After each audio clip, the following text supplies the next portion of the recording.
Chania selaku pemateri pertama. Langsung saja. A. Manfaat teknologi digital dalam pembelajaran PAI. Pemanfaatan teknologi digital mampu meningkatkan kualitas pengalaman belajar serta memberikan cara yang lebih interaktif dan menarik bagi peserta didik dalam mempelajari ajaran Islam. Salah satu keuntungan utama dari penerapan teknologi dalam pendidikan Islam adalah tersedianya akses yang lebih luas terhadap berbagai sumber pembelajaran. Baiklah, berikut adalah beberapa manfaat konkret yang dapat dirasakan oleh guru dan peserta didik. 1. Akses ke sumber belajar yang lebih kaya. Teknologi digital memberikan kemudahan bagi guru dan peserta didik untuk mengakses berbagai materi pembelajaran secara fleksibel. Jika sebelumnya materi PAI hanya bersumber dari buku cetak dan penjelasan guru di kelas, kini peserta didik dapat menggali materi dari website edukatif yang menyajikan konten seputar tafsir Al-Quran, hadis, dan hukum Islam. B. Aplikasi mobil yang memuat kitab klasik dan rujukan fikih yang dipelajari kapan saja. C. Video pembelajaran yang menampilkan penjelasan visual konsep-konsep Islam. D.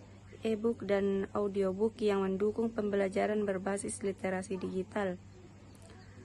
Selanjutnya 2. Pembelajaran yang lebih menarik dan interaktif.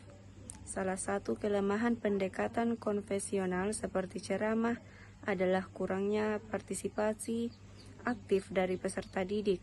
Teknologi digital menghadirkan banyak fitur yang menjadikan pembelajaran lebih hidup, seperti gamifikasi dan simulasi kuis Islami yang membuat belajar terasa menyenangkan.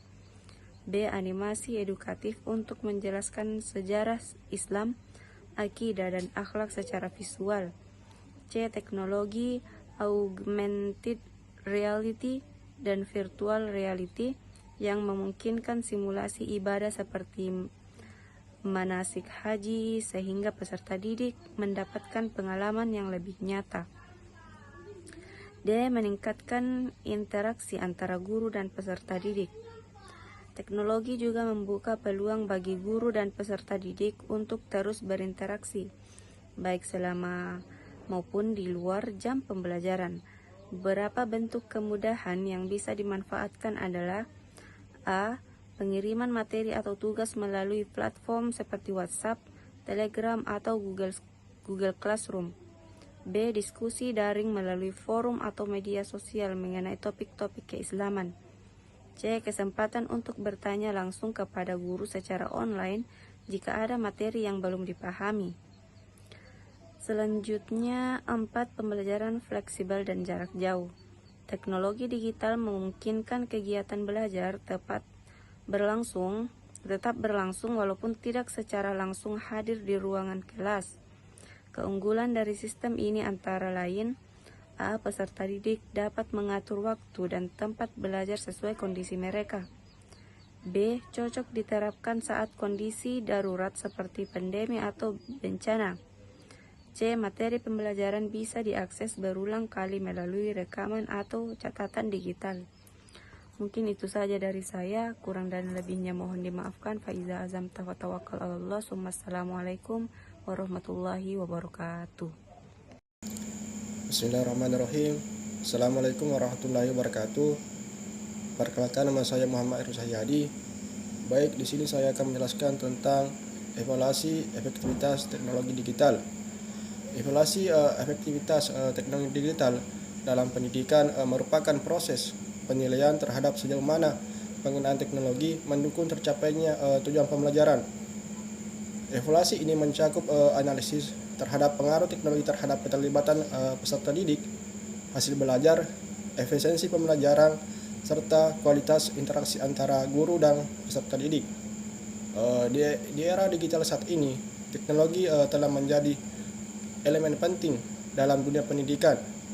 Berbagai evaluasi terhadap efektivitas penerapan teknologi digital menunjukkan bahwa penggunaannya dapat meningkatkan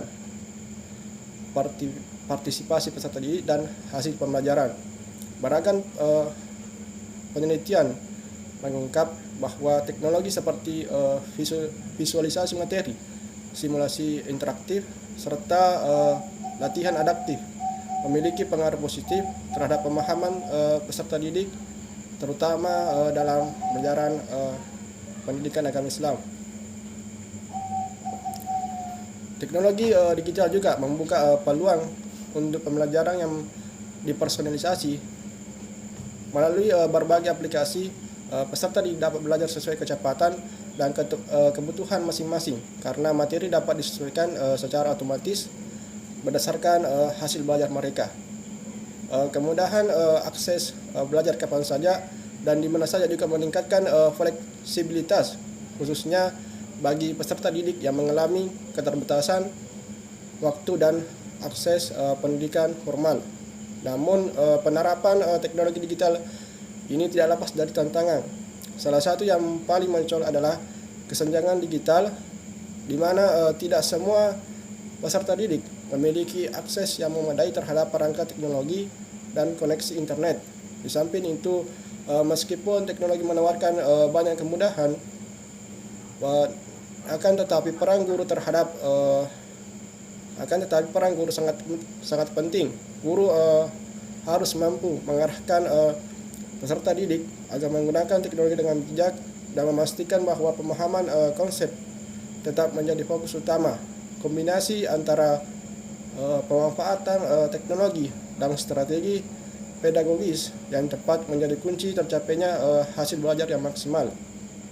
Itulah paparan materi dari kami. Kurang lebihnya mohon dimaafkan. Wassalamualaikum warahmatullahi wabarakatuh.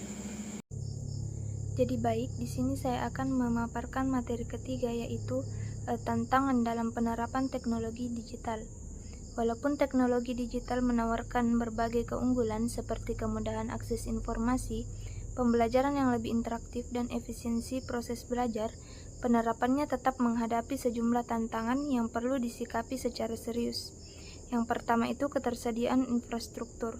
Salah satu hambatan besar adalah keterbatasan infrastruktur pendukung. Banyaknya sekolah, khususnya di daerah terpencil, masih mengalami kesulitan dalam mendapatkan akses internet. Selain itu, perangkat teknologi seperti komputer, tablet, atau sarana digital lainnya masih belum tersedia secara memadai. Ketimpangan ini menyebabkan terjadinya kesenjangan digital antara wilayah perkotaan dan pedesaan, yang turut memengaruhi mutu pembelajaran. Yang kedua, aksesibilitas yang terbatas. Di beberapa lingkungan dengan latar belakang budaya konservatif, penerimaan terhadap teknologi digital sering menemui resistensi. Ada pandangan bahwa teknologi bisa mengganggu nilai-nilai lokal. Selain itu, faktor ekonomi juga menjadi penghambat karena tidak semua keluarga mampu menyediakan perangkat teknologi dan akses internet yang memadai bagi anak-anak mereka. Dan yang ketiga yaitu integrasi dengan kurikulum. Mengintegrasikan teknologi ke dalam kurikulum seringkali tidak berjalan lancar. Banyak materi digital yang tidak mencerminkan nilai-nilai lokal maupun pendidikan karakter, sehingga penggunaannya tidak selaras dengan tujuan pendidikan. Untuk itu, dibutuhkan pengembangan kurikulum yang melibatkan kolaborasi antara guru, pengembang teknologi, serta pemangku kebijakan pendidikan. Nah, adapun solusi untuk menghadapi tantangan-tantangan ini dibutuhkan langkah-langkah strategis dan terencana. Beberapa solusi yang dapat diterapkan antara lain: yang pertama, peningkatan infrastruktur pendidikan. Diperlukan peran aktif pemerintah dan sektor swasta untuk membangun infrastruktur pendidikan yang memadai. Ini meliputi penyediaan koneksi internet di daerah tertinggal, distribusi perangkat teknologi ke sekolah-sekolah, serta pengembangan sarana penunjang pembelajaran digital lainnya. Upaya ini penting untuk memperkecil kesenjangan digital. Yang kedua, pelatihan guru secara berkelanjutan, di mana untuk memastikan efektivitas teknologi dalam pembelajaran, guru perlu dilatih secara intensif agar mampu memanfaatkan perangkat digital secara optimal. Pelatihan ini juga bertujuan meningkatkan kepercayaan diri guru dalam menggunakan teknologi serta membantu mereka menjadi fasilitator yang handal dalam proses pembelajaran digital. Dan yang ketiga, pengembangan aplikasi pendidikan kontekstual. Dibutuhkan pengembangan aplikasi edukatif yang tidak hanya mendukung pembelajaran interaktif, tetapi juga sesuai dengan konteks lokal dan mengandung nilai-nilai karakter. Aplikasi seperti ini akan lebih relevan dan bermanfaat bagi siswa, terutama dalam mendukung pembelajaran bermakna. Meskipun teknologi digital telah terbukti mampu meningkatkan motivasi dan memberikan akses yang luas terhadap sumber belajar, keberhasilannya sangat bergantung pada kesiapan infrastruktur dan strategi penerapan yang tepat. Tanpa kedua hal ini, potensi teknologi tidak akan sepenuhnya dimanfaatkan. Oleh karena itu, kolaborasi dari semua pihak, baik pemerintah, tenaga pendidik, masyarakat, maupun pengembang teknologi, sangat dibutuhkan.